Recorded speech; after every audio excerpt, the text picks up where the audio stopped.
Firstly, make sure the travel wheel is fully extended. To start, squeeze the dead man's handle and keep it held. Push the choke to the start position and pull the starter cable. Now move the choke to the desired speed. To move the brush head anti-clockwise, lift the brush head lever and turn to the right.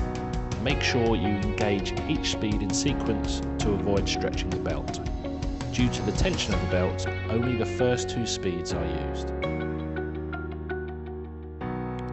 To change the direction of the brush head, move the lever to the middle position and wait for the brush head to come to a complete stop.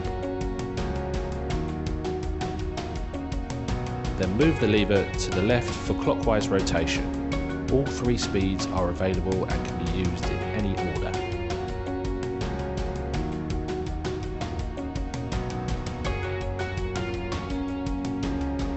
When you are ready to stop the machine, move the brush head lever to the middle position and wait for it to come to a complete stop.